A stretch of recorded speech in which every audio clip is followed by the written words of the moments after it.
बच्चों, इस वीडियो में आप सीखेंगे कैसे करते हैं प्राचीन भारतीय गणितीय पद्धति से गुणा। तो चलिए सीखते हैं।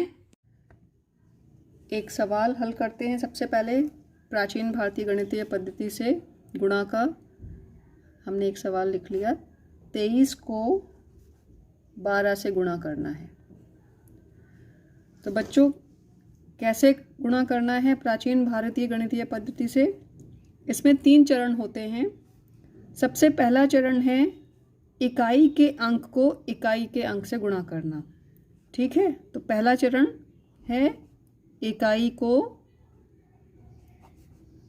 इकाई से गुणा करना।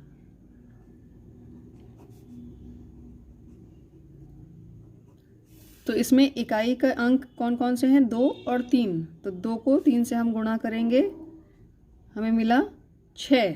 2 तिया 6। तो हमने इसके नीचे उत्तर लिख दिया यहाँ पे 6। अब दूसरा स्टेप जो है, दूसरा चरण है, उसमें अंकों को तिरछा गुणा करना है। जैसे ऊपर 23 है, नीचे 12 लिखा है, तो तिरछा गुणा करेंगे। जैसे 2 को 2 से और 1 को 3 से, और उनको आपस में जोड़ देंगे। तो आप 2 को 2 से गुणा करेंगे और 1 को 3 से गुणा करेंगे और उसे जोड़ देंगे।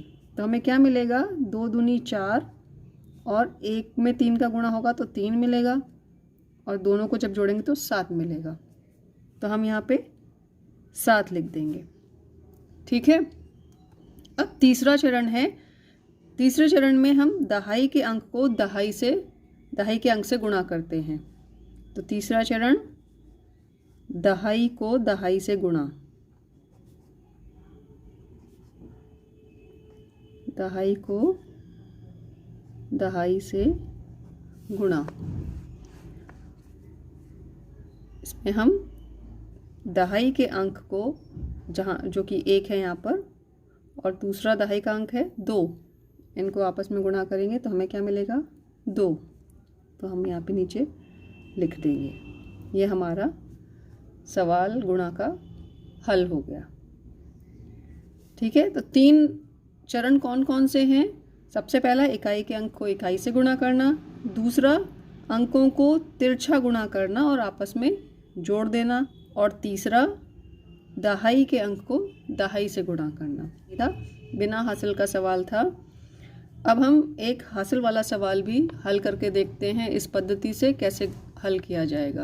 अब दूसरा सवाल हम हासिल वाला एक हल करके देखते हैं कि कैसे प्राचीन भारतीय गणितीय पद्धति से इसको हल करना है। इसमें सबसे पहला चरण है इकाई के अंक को इकाई से गुणा करना। तो पहला चरण में हम 2 को 7 से गुणा करेंगे, हमें मिलेगा 14। 14 का 4 हम नीचे लिख रहे हैं, और 1 जो है इसको हम अभी अलग रखेंगे, जो बाद में हम इसमें जोड़ेंगे। दूसरा चरण है कि आपको अंकों को तिरछा गुणा करना है और फिर आपस में जोड़ना है।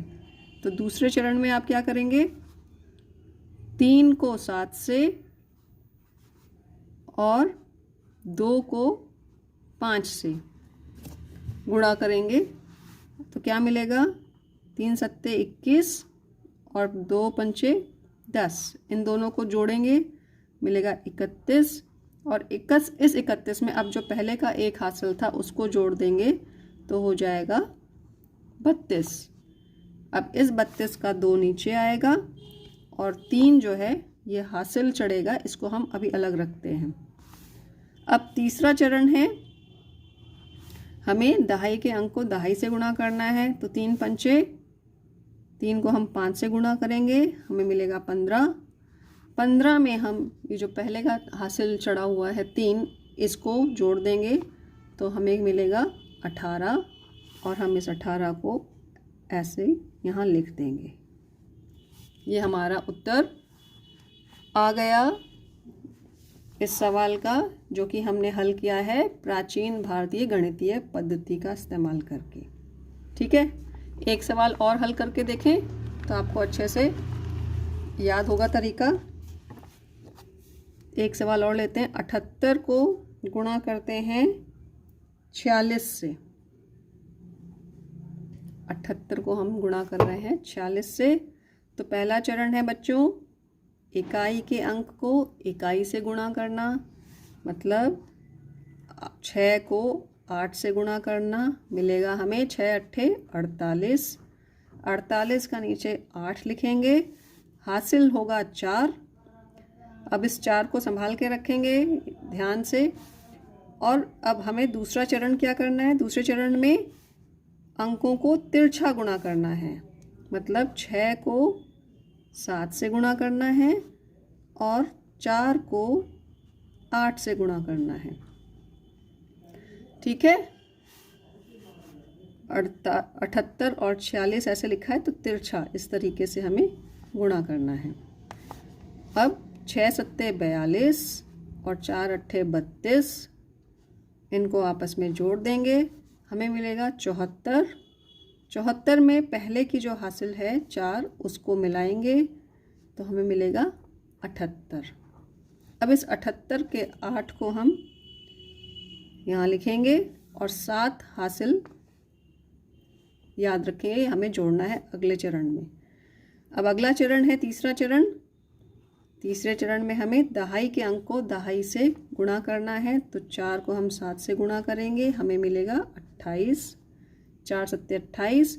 28 में हम इस 7 को जोड़ देंगे तो हमें क्या मिलेगा बच्चों? 35। इस 35 को हमने यहाँ लिख दिया।